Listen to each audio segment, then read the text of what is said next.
제가 외출할 때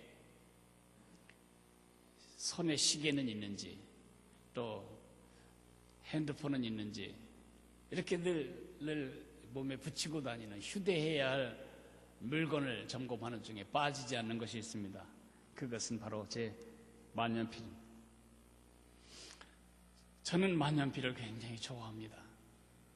이 만년필을 좋아하는 이유는 볼펜으로 글을 쓰면 자꾸 잉크가 균일하게 나오지 않아서 제 생각이 끊어져요. 툭툭 거기에 신경이 쓰이는데 이 만년필은 잉크가 다 떨어질 때까지 질이 변하지 않습니다. 그래서 생각의 흐름을 끊지 않기 때문에 제가 만년필을 좋아하는 것이고요.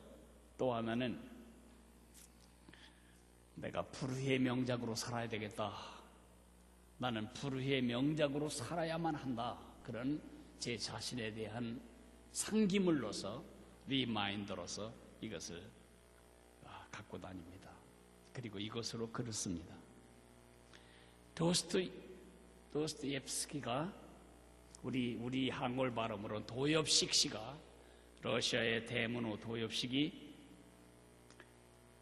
글을 쓸 때 그렇게 썼습니다.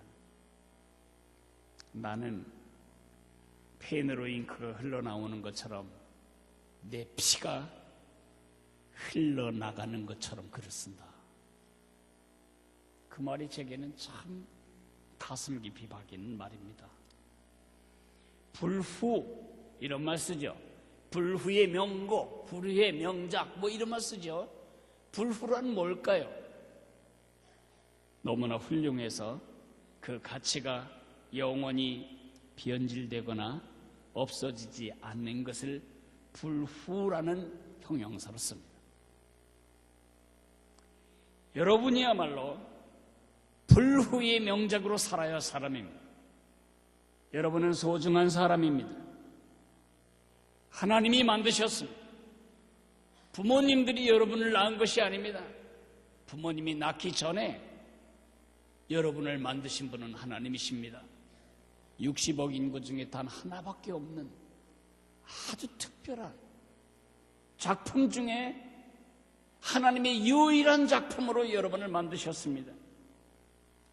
여러분이 죄 가운데 태어났기 때문에 죄에서 벗어날 수 없는 노예로 사는 것을 불쌍히 여기시고 하나님은 그 아들을 십자가에 죽게 하기 위해 이 땅에 보내셨습니다. 예수님의 그 십자가의 피가 다 쏟아져서 그의 생명이 다 흘러서 여러분과 나를 하나님의 자녀로 구원하게 되었습니다. 우리는 영혼을 살 사람들입니다. 어차피 우리는 불후의 사람들입니다. 우리가 가진 것이 뭐든 이룬 것이 뭐든 상관없이 우리는 불후의 생명을 얻게 되었습니다.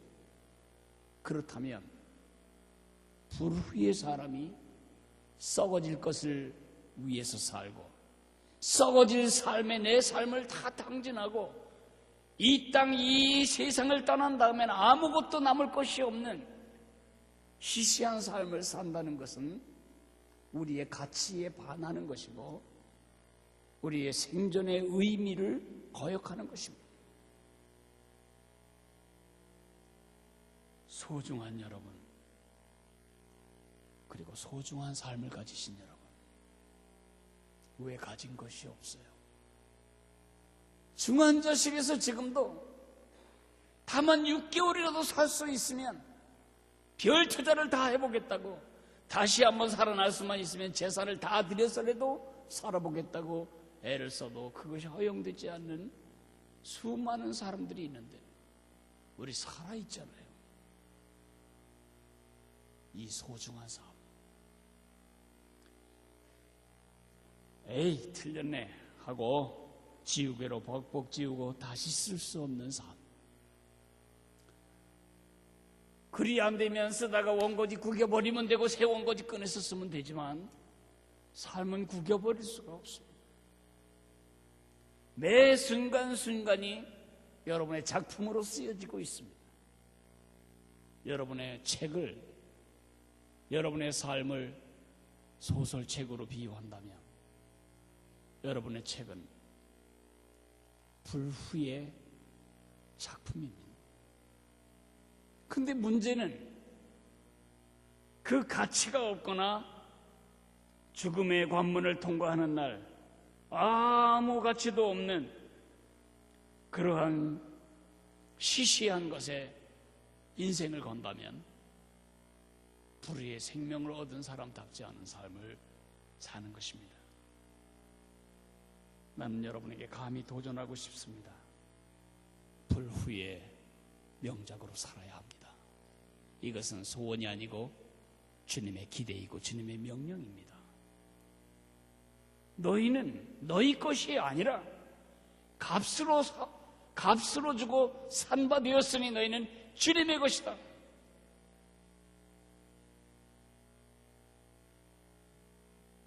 불후의 명작. 이 땅을 떠나면 세상이 끝나버린다면 참 우리는 조악하게 살 것입니다. 내가 떠난 다음에도 내 영향은 살아남아 있고 선하든 악하든 나쁜 영향이든 좋은 영향이든 그 영향은 다 갖고 가는 게 아닙니다. 남겨놓고 가는 것입니다.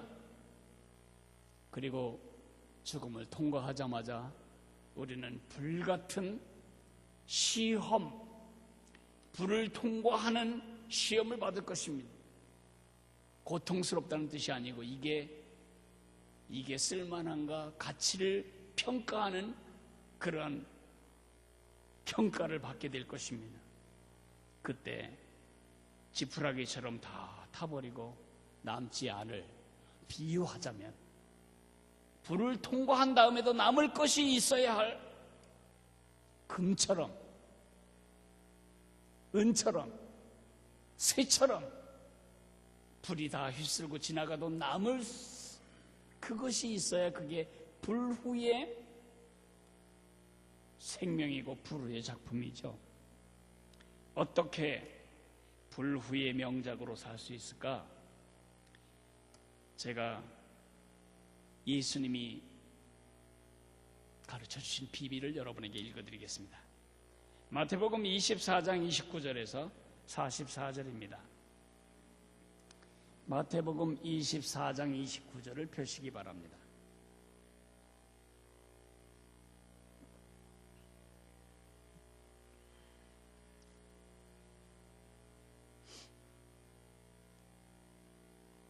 이제 제가 불후의 명작으로 살기를 원하는 여러분과 저를 위하여 한 절씩 이 구절들을 읽기를 제언합니다. 그날 환난 후에 즉시 해가 어두워지며 달이 빛을 내지 아니하며 별들이 하늘에서 떨어지며 하늘의 권능들이 흔들리리라.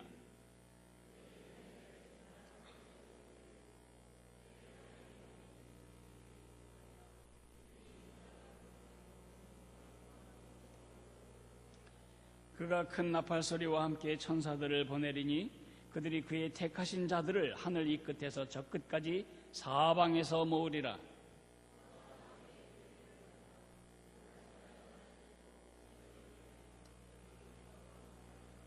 이와 같이 너희도 이 모든 일을 보거든 인자가 가까이 곧 문 앞에 이른 줄을 알라.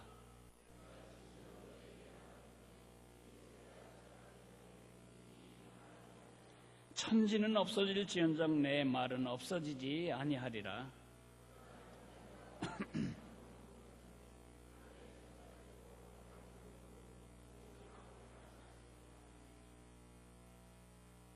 노아의 때와 같이 인자의 임함도 그러하리라.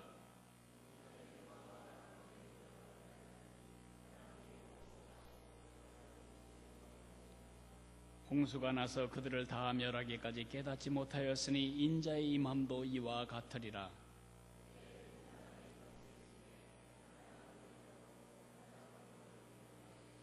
두 여자가 맷돌질을 하고 있음에 한 사람은 데려가고 한 사람은 버려둠을 당할 것이니라.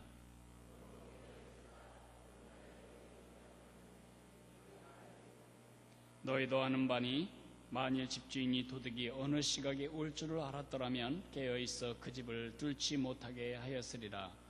이러므로 너희도 준비하고 있으라. 생각하지 않은 때에 인자가 오리라. 오늘 이 말씀은 예수님께서 주신 말씀입니다. 이 말씀을 제가 한마디로 요약해 드릴까요? 저리로서 산 자와 죽은 자를 심판하러 오시리라. 우리가 사도신경에서 고백하는 이 고백이 이 속에 다 녹아져 있습니다. 이 고백을 단단히 붙들고 살 때에 우리는 불후의 명작으로서의 삶을 살 수가 있는 것입니다. 제가 세 가지를 이 본문에서 추리겠습니다. 첫째로는 예수님 반드시 오신다. 두 번째, 예수님은 뭐하러 오시나? 세상을 심판하러 오신다. 세 번째, 그게 언제일지 모를 그날을 준비하는 오늘을 살아야 한다. 이 세 가지 진리가 오늘 예수님이 이 본문을 통해서 우리에게 주시는 진리입니다. 첫째로 예수님은 반드시 오십니다.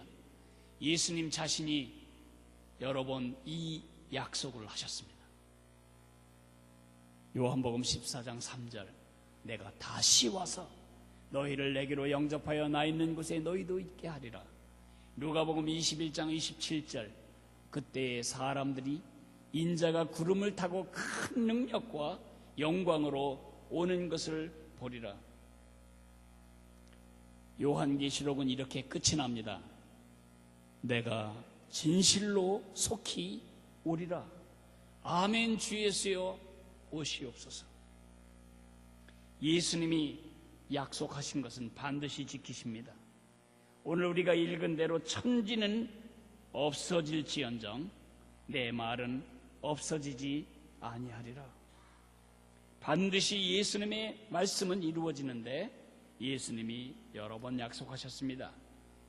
구약에는 456번이나 예수님이 이 땅에 초림하실 것에 대해서 예언하였습니다.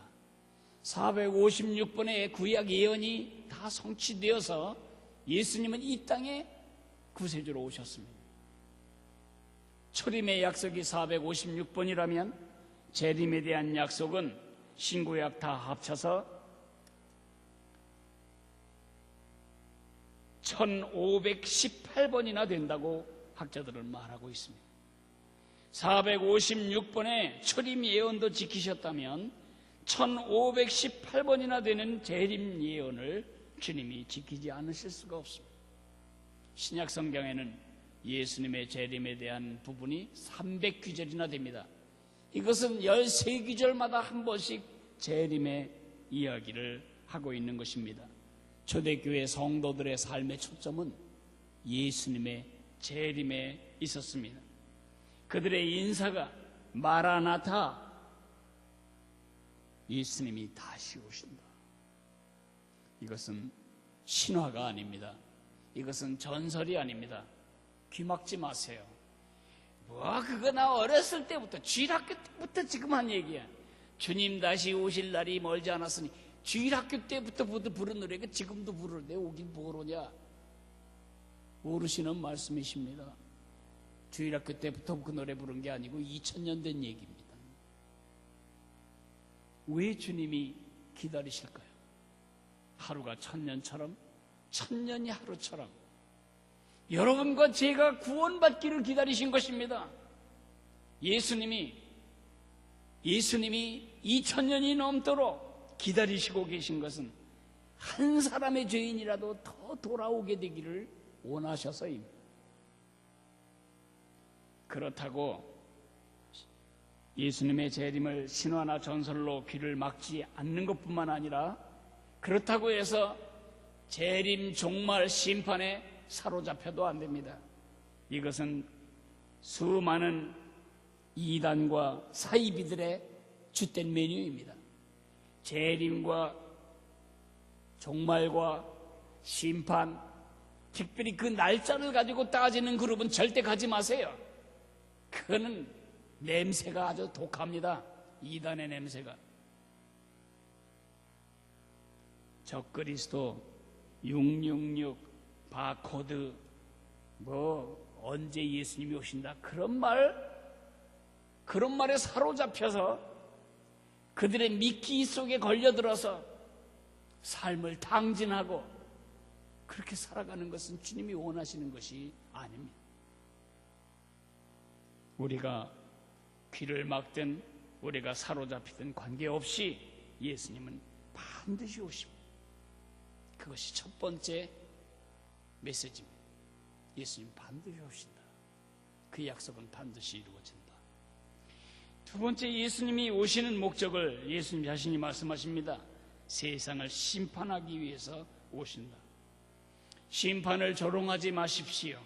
노아의 때에 노아의 주변의 이웃들이 노아의 심판의 경고를 비웃었습니다. 맑은 하늘에 무슨 물이 떨어진다고 그래? 그때까지는 비가 하늘에서 오지 않았습니다. 땅에서 솟아올라왔습니다. 저기서 물이 떨어진다는 것을 생각할 수가 없었습니다. 그리고 배는 바닷가에서 만들어야지. 잣나무 숲이 가득한 산 꼭대기에 가서 배를 만드는 저 사람들은 진짜 미친 사람들이다. 심판을 무슨 심판? 조롱하였습니다. 우리가 세상 사람들이 그렇게 조롱합니다.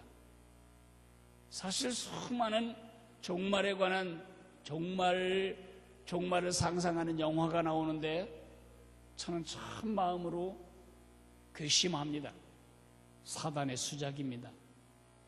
전부 종말을 엔터테인먼트로 바꾸어가지고 아주 상상도 잘해요. 우리가 보는 많은 영화 중에 하나가 성경에 써 있다고 생각하게 만드는 것이 사단의 조작입니다. 심판을 조롱하지 마십시오.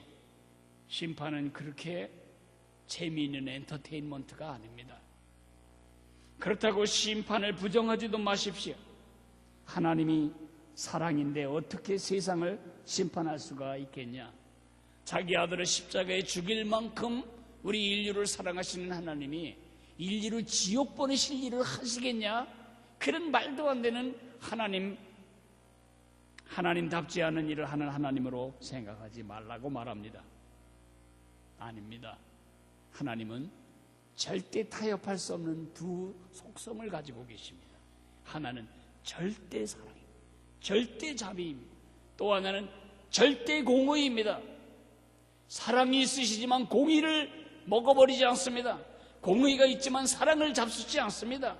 이 둘은 하나님의 타협될 수 없는 공의입니다. 속성입니다. 그 중에 하나를 꺾으면 이단이 되는 것입니다. 모든 이단들은 하나님의 공의를 꺾어버리거나 하나님의 자비를 부정해버립니다. 하나님은 어떤 분이신지 구약에서 보시지 않았나요? 구약의 하나님은 젊었으니까 혈기가 많으시고 신약의 하나님은 나이가 드셔서 자비로 충만하신가요? 하나님은 변하지 않으십니다. 하나님은 한 가족을 다 땅속에 매몰시켜버리기도 하시는 분이시고 죄 지은 민족들을 싹 쓸어버리시는 심판의 하나님이시기도 하고 심지어 자기의 사랑하는 그 백성들을 전 세계에 흩어버리기도 하시고 바벨론에 70년 동안 포로로 보내기도 하시는 두려운 하나님, 공의의 하나님이기도 하십니다. 그 대목이 싫으신가요?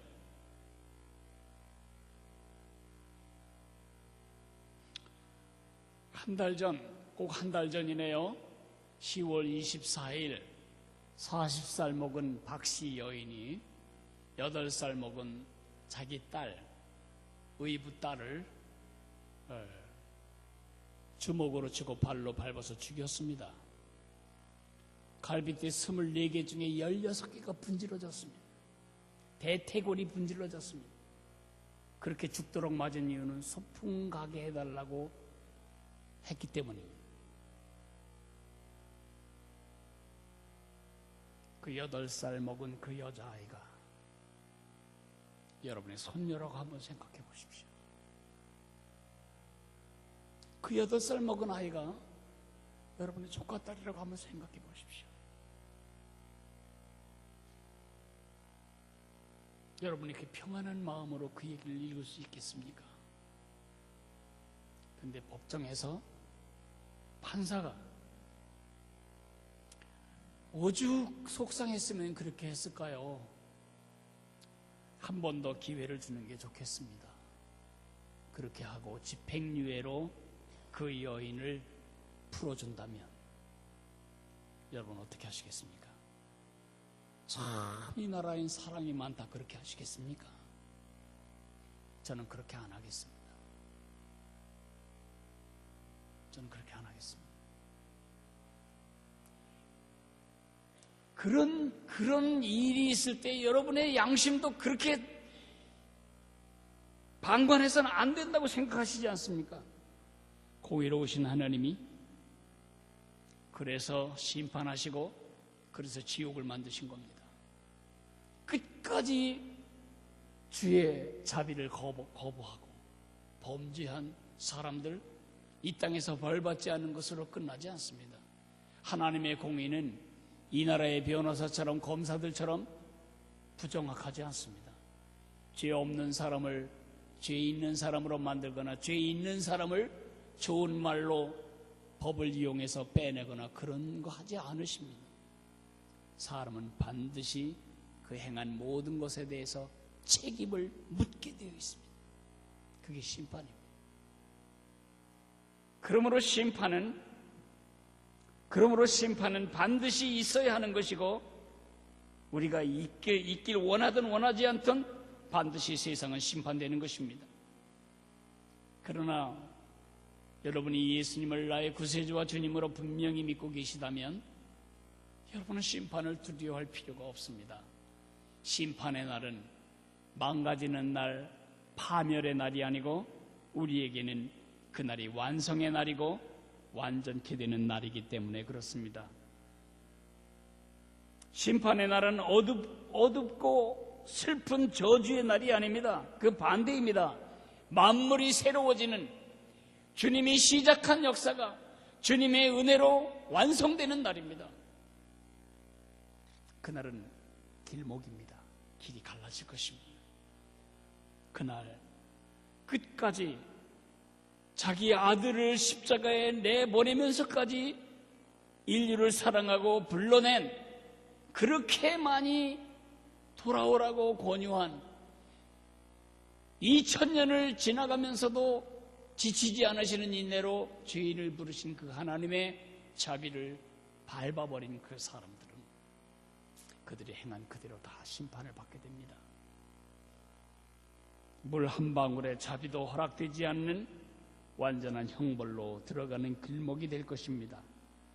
그러나 이미 예수님이 나의 구세주와 주님이 되셔서 나의 모든 죄를 다 책임지셨다는 사실을 믿음으로 받아들인 거듭난 하나님의 사람들은 그 길로 가지 않고 우리는 생명의 길로 갑니다.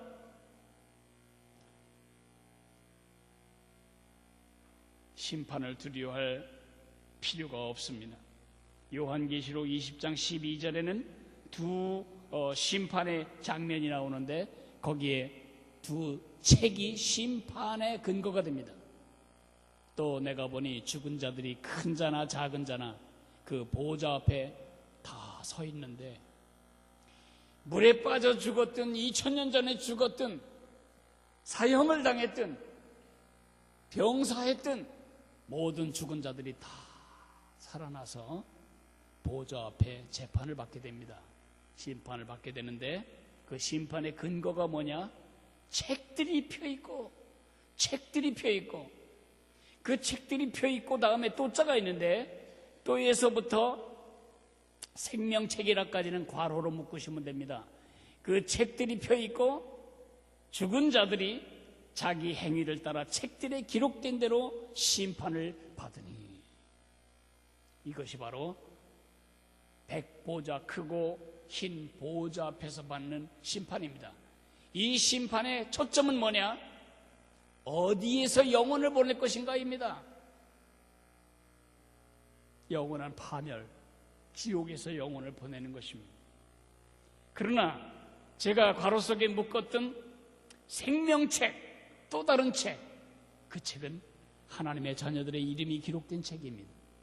여러분과 제가 예수님을 나의 구세주로 믿었다면 우리의 호적이 적힌 책임인 그 책에 기록된 사람들은 그 백보자 심판대 앞에 가는 것이 아니고 그리스도의 심판대 앞에 서는 것입니다.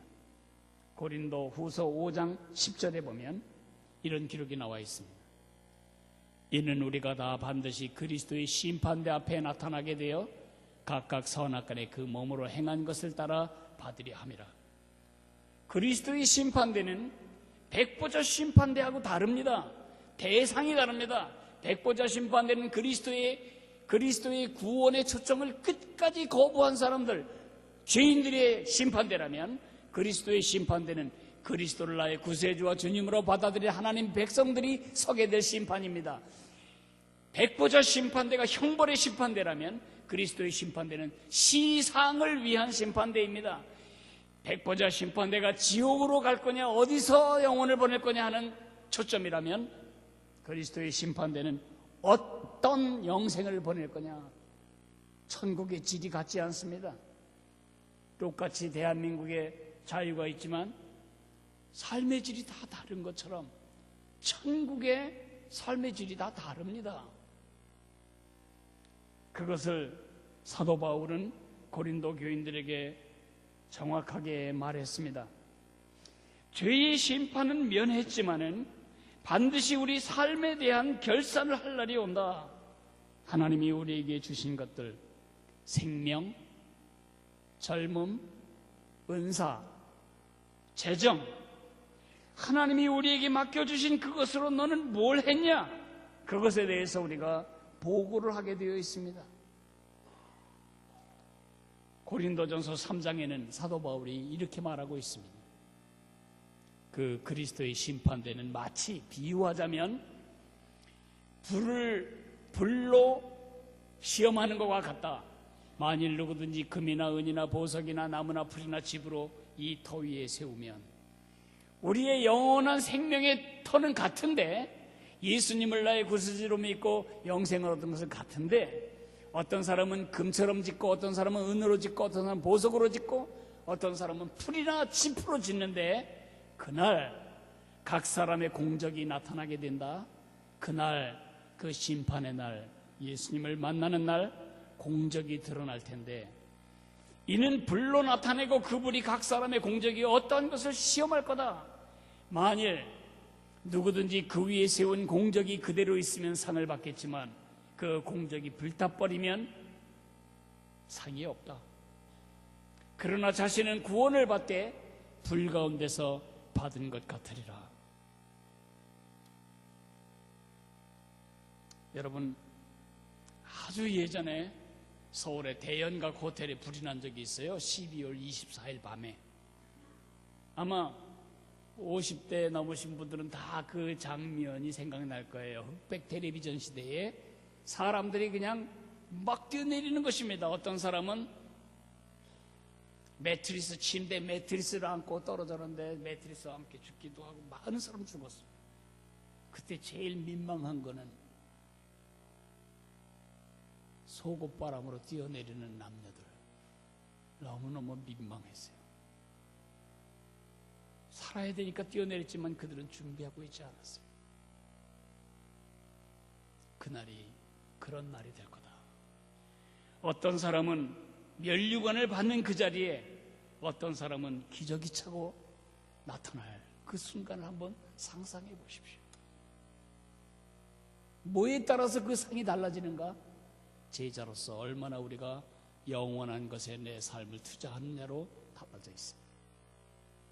영원한 것은 세 가지밖에 없습니다.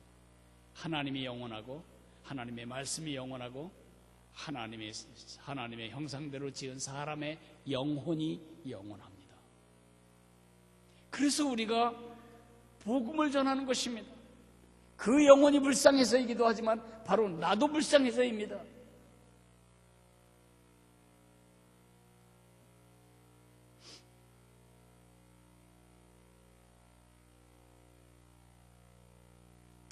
여러분, 연극은 언젠간 끝나게 되어 있습니다. 이 세상은 거대한 연극 장과 같습니다. 여러분도 나도 다 거기에 출연하는 배우입니다. 어떤 사람은 주연을 맡았고 어떤 사람은 조연을 맡았습니다. 어떤 사람은 뒤에서 물품 갖다 놓는 소도구 담당을 할 수도 있습니다. 어떤 온 세상은 드라마입니다. 이 드라마를 연출하신 주님이 드라마를 시작하셨는데 이 드라마를 끝내실 날이 온다는 것입니다. 드라마가 끝날 때, 연극이 끝나면 붙였던 모든 장치 다 떼서 버리듯이 세상은 끝이 날 것입니다. 그리고 나서 우리는 모두 감독 앞에 앉게 될 것입니다. 감독이 한 사람 한 사람 말할 것입니다. 넌 참 잘했어. 그중 잘했어. 너는 뭐 한 거냐? 너는 왜 가사를 그렇게 네 마음대로, 대사를 네 마음대로 지어서 했냐? 그것 때문에 뒤에 3분 동안 여러 사람 땀 흘렸지 않냐? 반드시 그렇게 되지요. 그것처럼 우리가 주님 앞에서 보고할 날이 온다는 것입니다. 우리의 오늘의 삶에 대해서 우리는 반드시 보고해야 합니다. 불후의 명작이란 심판을 통과한 후에도 예수님이 잘했다, 고맙구나, 그런 것이 남을 삶을 사는 것입니다.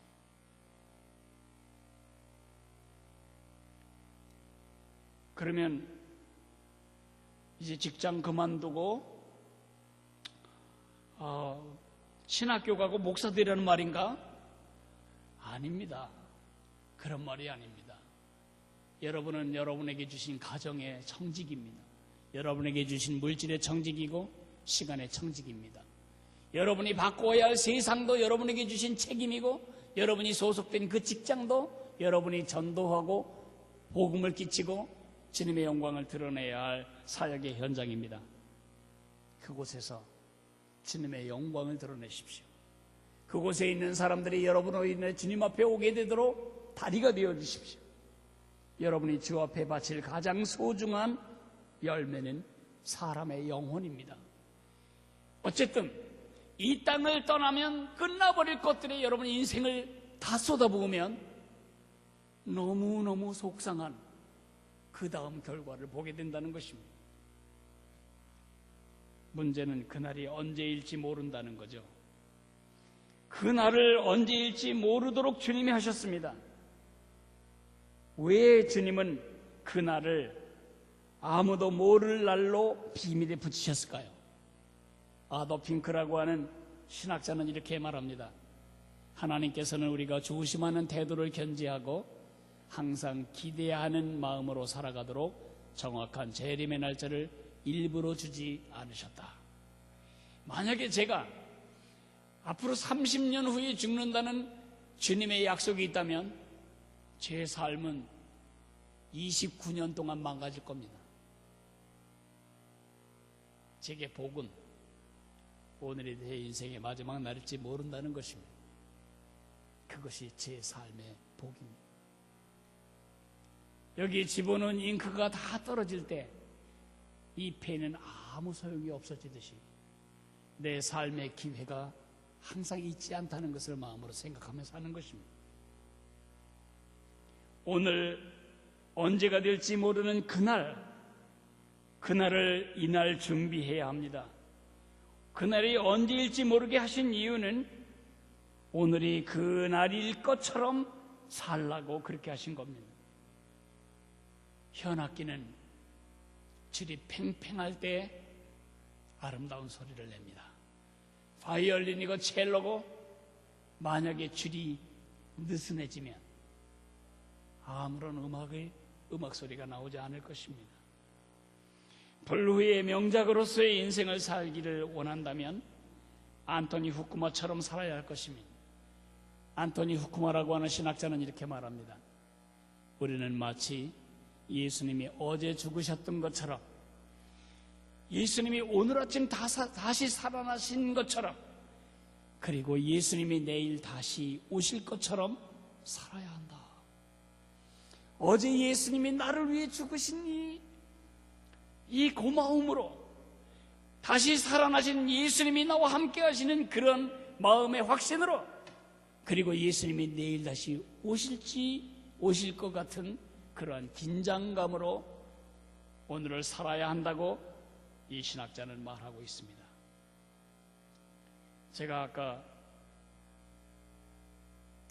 도스토옙스키의 이야기를 했습니다.